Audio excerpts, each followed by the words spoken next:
हमारी आज की कहानी है परमात्मा की लाठी। एक साधु वर्षा के जल में प्रेम और मस्ती से भरा चला जा रहा था कि उसने एक मिठाई की दुकान को देखा जहां एक कढ़ाई में गरम दूध उबाला जा रहा था तो मौसम के हिसाब से दूसरी कढ़ाई में गर्मा गर्म जलेबियां तैयार हो रही थीं। साधु कुछ क्षणों के लिए वहां रुक गया। शायद भूख का एहसास हो रहा था या मौसम का असर था। साधु हलवाई की भट्ठी को बड़े गौर से देखने लगा। साधु कुछ खाना चाहता था लेकिन साधु की जेब ही नहीं थी, तो पैसे भला कहाँ से होते।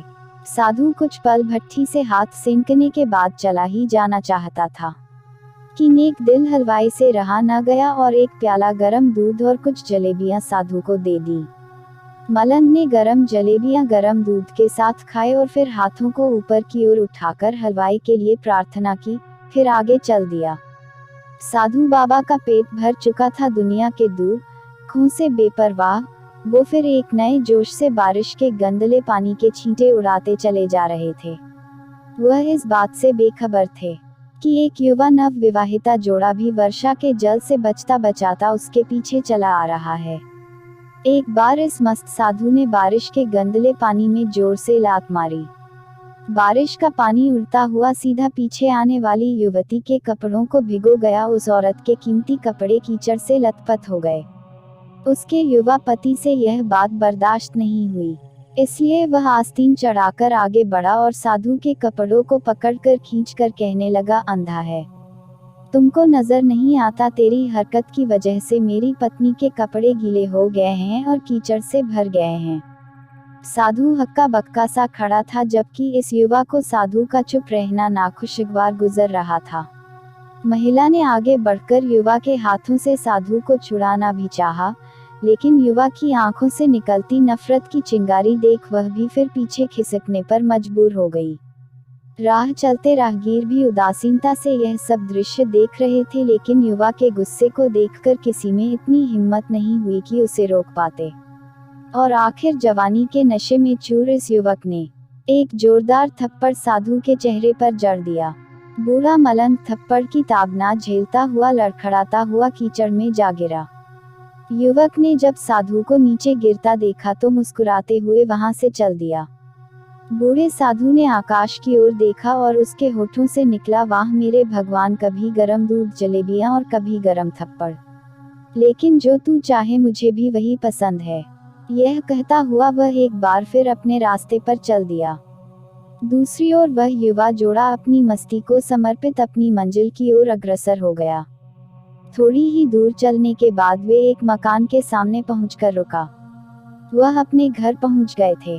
वो युवा अपनी जेब से चाबी निकालकर अपनी पत्नी से हंसी मजाक करते हुए ऊपर घर की सीढ़ियों तय कर रहा था। बारिश के कारण सीढ़ियों पर फिसलन हो गई थी। अचानक युवा का पैर फिसल गया और वह सीढ़ियों से नीचे गिरने लगा। महिला ने बहुत जोर से शोर मचाकर लोगों का ध्यान अपने पति की ओर आकर्षित करने लगी, जिसकी वजह से काफी लोग तुरंत सहायता के लिए युवा की ओर लपक, लेकिन देर हो चुकी थी। युवक का सिर फट गया था और कुछ ही देर में ज्यादा खून बह जाने के कारण इस नौजवान युवक की मौत हो चुकी थी। कुछ लोगों ने दूर से आते साधु बाबा को देखा तो आपस में कानाफूसी होने लगी कि निश्चित रूप से इस साधु बाबा ने थप्पड़ खाकर युवा को श्राप दिया है, अन्यथा ऐसे नौजवान युवक का केवल सीढ़ियों से गिरकर मर जाना बड़े अचंभे की बात लगती है। कुछ मनचले युवकों ने यह बात सुनकर साधु बाबा को घेर लिया। एक युवा कहने लगा कि आप कैसे भगवान के भक्त हैं जो केवल एक थप्पड़ के कारण युवा को श्राप दे बैठे। भगवान के भक्त में रोष व गुस्सा हरगिज नहीं होता। आप तो जरा सी असुविधा पर भी धैर्य न कर सकें। साधु बाबा कहने लगा, भगवान की कसम, मैंने इस युवा को श्राप नहीं दिया। अगर आपने श्राप नहीं दिया तो ऐसा नौजवान युवा सीढ़ियों से गिरकर कैसे मर गया। तब साधु बाबा ने दर्शकों से एक अनोखा सवाल किया कि आप में से कोई इस सब घटना का चश्मदीद गवाह मौजूद है। एक युवक ने आगे बढ़कर कहा, हाँ, मैं इस सब घटना का चश्मदीद गवाह हूँ। साधु ने अगला सवाल किया, मेरे कदमों से जो कीचड़ उछला था क्या उसने युवा के कपड़ों को दागी किया था। युवा बोला, नहीं, लेकिन महिला के कपड़े जरूर खराब हुए थे।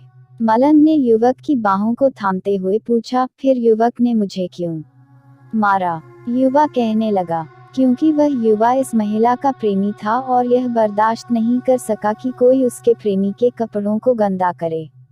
इसलिए उस युवक ने आपको मारा। युवा की बात सुनकर साधु बाबा ने एक जोरदार ठहाका बुलंद किया और यह कहता हुआ वहां से विदा हो गया।